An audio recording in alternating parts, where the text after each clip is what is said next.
ഇവിടുത്തെ ഒരു കൾച്ചറും ഇന്തോനേഷ്യയിലൊരു കൾച്ചറും അവിടുത്തെ ജോലി, അവിടുത്തെ ഇന്തോനേഷ്യൻ സംസ്കാരം, ഈ ഒരു വ്യത്യാസത്തെ എങ്ങനെയാണ് സുനിൽ വിലയിരുത്തുന്നത്? ഈ 8 വർഷം എന്ന് പറഞ്ഞാൽ നിസ്സാര ഒരു കാലയളവല്ല.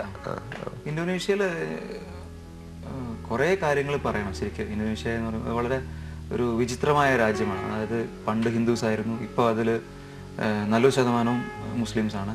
എന്നാലും ആ ഹിന്ദു സംസ്കാരം വളരെയധികം മെയിൻറ്റെയിൻ ചെയ്തുകൊണ്ട് കൊണ്ടുവന്ന ഒരു രാഷ്ട്രമാണ്. കല്യാണങ്ങൾ, മുസ്ലിം കല്യാണങ്ങൾക്ക് രാമായണം, ബാലെ, അതൊന്നും നമുക്ക് ഒരിക്കലും അസ്യൂം ചെയ്യാൻ പറ്റാത്ത ഒരു കൾച്ചറാണ് അവിടെ. അതുപോലെ ഹിന്ദി, നമ്മുടെ പഴയ ഹിന്ദി ഗാനങ്ങളുടെ ശ്രുതി താഴ്ത്തി ഡാങ്ഡുക് എന്ന പേരിലൊരു ഗാനശാഖയുണ്ട്. അത് ഭയങ്കര പോപ്പുലറാണ് അവിടെ. അതുപോലെ ബോളിവുഡ് എന്ത് സാധനം പുതിയത് ഇറങ്ങിയാലും അവിടെ ഭയങ്കര ഹിറ്റാണ്. ഹിന്ദി ഗസൽസിനെ പോലെ തന്നെ മലയാളത്തിൽ ഇറങ്ങിയ നല്ല നല്ല ഗാനങ്ങളും മനസ്സിൽ ഇടം തേടിയിട്ടുണ്ടാവുമല്ലോ. അടുത്തതായിട്ട് പ്രേക്ഷകർക്ക് വേണ്ടി പാടുന്നത് മലയാളമാണോ ഗസൽ തന്നെയാണോ? ഞങ്ങളുടെ തന്നെ ആൽബത്തിലൊരു പാട്ട് പാടണമെന്ന് ആഗ്രഹമുണ്ട്. ആ വേഴാമ്പലേ എന്നുള്ള പാട്ട് തന്നെ ഒന്ന് പാടണമെന്ന് ആഗ്രഹമുണ്ട്.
രാവിൻ്റെ ഏതോ യാമങ്ങളിൽ രാക്കിളി പാടുന്ന രാഗങ്ങളിൽ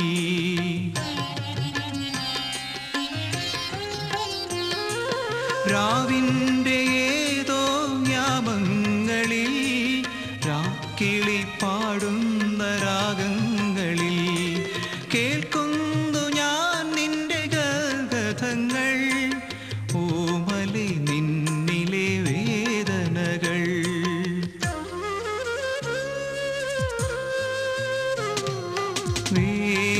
വേഴാമ്പലേ നീ കേഴുന്നുവോ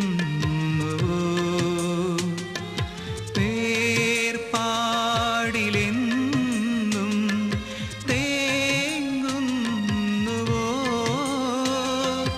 വേഴാമ്പലേ നീ കേഴുന്നുവോ.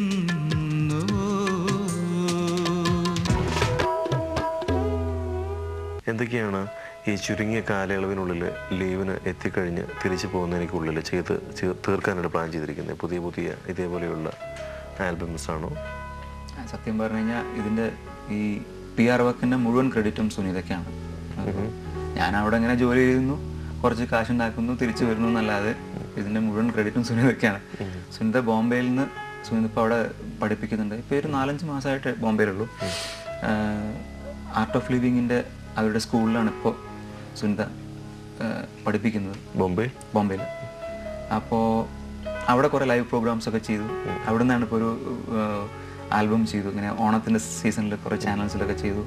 അപ്പോൾ ആ ഒരു കോൺഫിഡൻസും ആ ഒരു കോണ്ടാക്ട്സിനും കുറേ പ്രോജക്ട്സ് കിട്ടിയിട്ടുണ്ട്. അപ്പോൾ ഇപ്പോൾ നിലവിലുള്ള 2 പ്രോജക്ട്സ് ആർട്ട് ഓഫ് ലിവിങ്ങിൻ്റെ ഒരു ഭജൻസിൻ്റെ ഒരു ഗുരുജിക്കുള്ള ഗ്രാറ്റിറ്റ്യൂഡ് എന്നാണ് ആൽബത്തിൻ്റെ പേര്. അതിപ്പോൾ ചെയ്ത് കഴിഞ്ഞു. പിന്നെ ഒരു ഗണേശ സഹസ്രനാമത്തിൻ്റെ ഒരു പ്രോജക്റ്റ് കിട്ടിയിട്ടുണ്ട്. ഇത് രണ്ടുമാണ് ഇപ്പോൾ കറണ്ട് ആയിട്ടുള്ള. പിന്നെ MTV കുറച്ച് പ്രോജക്ട്സ് പ്രോമിസ് ചെയ്തിട്ടുണ്ട്. അതവർ പേപ്പറിലൊക്കെ എഴുതിയ സ്ഥിതിക്ക് ആ പ്രോമിസ് പാലിക്കുമെന്ന് വിശ്വസിക്കുന്നു. തീർച്ചയായിട്ടും അതിന് ഇടവരുത്തിട്ട് വീഡിയോ ചെയ്യുന്നതും അതിൻ്റെ ഡയറക്ഷൻസ് നൽകുന്നതും അങ്ങനെയുള്ള എന്തെങ്കിലും നിർദ്ദേശങ്ങളും അതൊക്കെ സുനിൽ, സുനിത നിങ്ങൾ രണ്ടുപേരും ചേർന്നിട്ടാണോ? ഞങ്ങളാണ് അതിൻ്റെ ബേസിക് ആയിട്ടുള്ള ഐഡിയാസ് ഒക്കെ കൊടുത്തത്. പക്ഷെ ഞങ്ങളതിൽ ടെക്നീഷ്യൻസ് അല്ലല്ലോ. അപ്പോൾ ultimately you to depend on the technicians for all these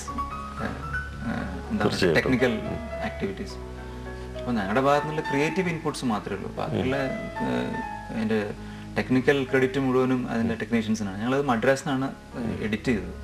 ഇനിയും ഇതേപോലെ നല്ല നല്ല ആൽബങ്ങൾ ചെയ്യാൻ അവസരങ്ങൾ ഉണ്ടാകട്ടെ എന്ന് ആശംസിക്കുന്നു. കാരണം ഇതേപോലെ പ്രേക്ഷകർ അടുത്ത് അറിയുമ്പോഴാണ് പ്രത്യേകിച്ച് ഒരു കേരളീയൻ എത്ര ദൂരെയാണെങ്കിലും ശരി കേരളത്തിൻ്റെ ഐശ്വര്യത്തെ കൂടുതലായി തൊട്ടറിയാൻ ഇവിടെയുള്ളവർക്ക് ഇടവരുന്നത്. സുനിലിനും സുനിതയ്ക്കും എല്ലാവിധ ഭാവുക ആശംസകളും നമുക്ക് നേരാം. മറുനാടൻ ചാനലുകളിലൂടെ നല്ല നല്ല ആൽബങ്ങളും ഈ മുഖവും നമ്മൾ കാണാത്ത അല്ലെങ്കിൽ ഇവിടെ വരാൻ കഴിയാതിരുന്ന സുനിത. അപ്പോൾ തീർച്ചയായിട്ടും ഒരു ഓർമ്മ മനസ്സിൽ സൂക്ഷിക്കാനായിട്ട് ഈ ശിവരാത്രി ഉപകരിക്കട്ടെ എന്ന് ആശംസിക്കുന്നു.